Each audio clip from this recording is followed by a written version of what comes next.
Hello guys, welcome back to my channel Decode Data with Mansur. Today we are going to solve the problem number 1251, average selling price. So let's see the problem, then we will go for the solution.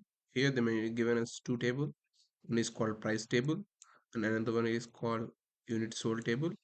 In the price table, we have the column names product ID, start date, end date, and the price. And the mentioning is that the product ID, start date, end date is the primary key. So we combination of the three values they are saying as a primary key.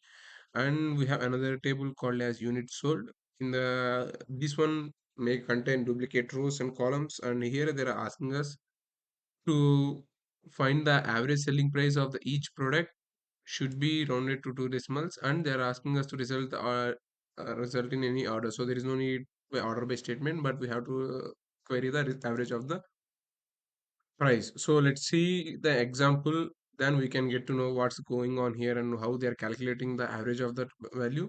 So first of all, I will start with the one. So here when you see for the product ID 1, we got two different prices because of we got they are in two different days. And if we see this 2019 to 25 is in between the first value, so the price should be 100. So we have to multiply this 100 to the 5, and let me change the color. And this 20 this same product ID with the date 30301 is between this one, so we have to multiply the 15 with 20, and we have to divide with the average value. And let me erase this one, or else I just write this one. So we have to calculate like 5 into 100. Let's try to write 5 into 100.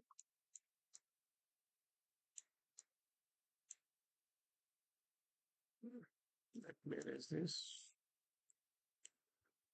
So what's going to happen here, if you see carefully, they are doing like 5 into 100 because the price when price compared to the dates, and 15 into 20 divided by the total number of the sales that we got. So this is the table that we are going to solve.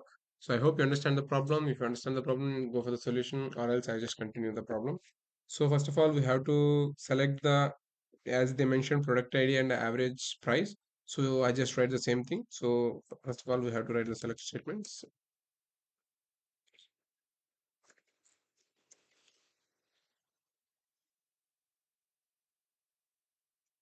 Select select the product ID. So let's copy the product ID, and we have to write the formula. So as we see that this date should be in between the uh, matching dates, and we have to multiply those both, and we have to divide it by the total number of the sales, so total number of units that has been sold. So first of all, I'm going to write the sum statement. So we have to write in, yep, we have to write sum of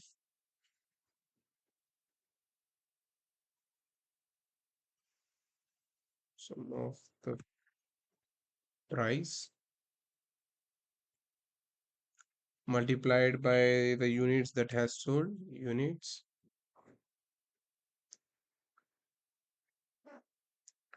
divided by the total number of the units that has sold, right? So we have to write the again sum of the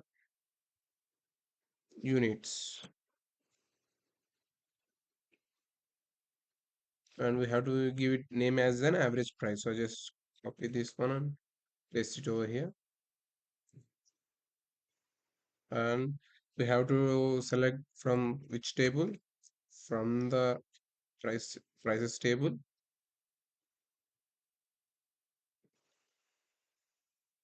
And I'm going to use the left join function for this table because we need every product ID's average price, and even though they are matching with the unit sold or not, so we have to get the all the left table as well as the matching with the right table. So I'm going to use the left join table.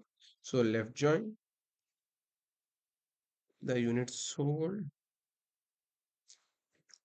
So let's give them a shortcut name so that it easy for us to use again. So I will give the prices table as small p. So that's why we've written p dot product ID. In this sum function also we have to mention from which table we are going to pick, right? So I'm going to say p dot prices into, and the units win from which table, u dot units, right? So we have to write the u dot units, and then in the sum table in this units also u dot units, and we are going to write, and here is the catch. So we have, I'm going to write, like the on condition on three different statement. And first of all I will write the statement, then I will explain why I'm writing that one only. So on first one is, that product ID, both of the table have the common column as product ID, so I'm going to write as copy this product ID. So on p dot product ID is equal to u dot product ID, and here I am going to write the and statement. So we have to make sure that these, when we are multiplying with the prices to the units, we have to make sure whether we have to make sure about the date, in which date it's sold. So it should be in between the dates. If it is sold between like two different dates, we have to multiply with the two different prices, because based on the date only we got the price as well as the unit. So that's what I'm going to do. So I will write the start date and end date uh, for the to get the between values. So and u dot purchase date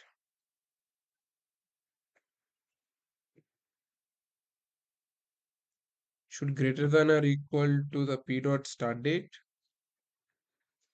P dot start date,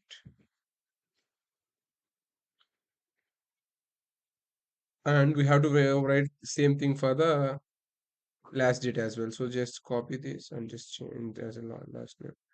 So copy that and paste it. U dot purchase, and then we have to write as a end date. So just remove this start date and we just replace with the end date.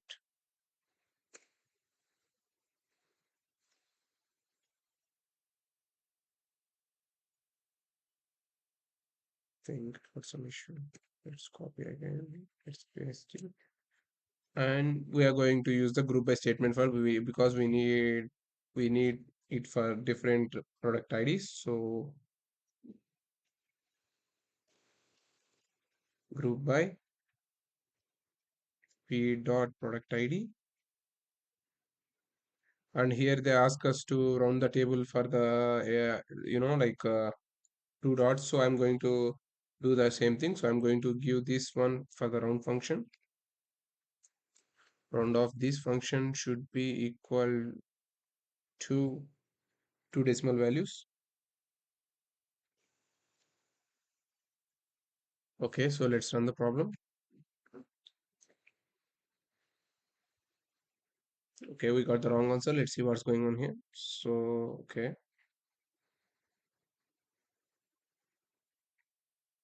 we were not getting the proper values. Let me see once.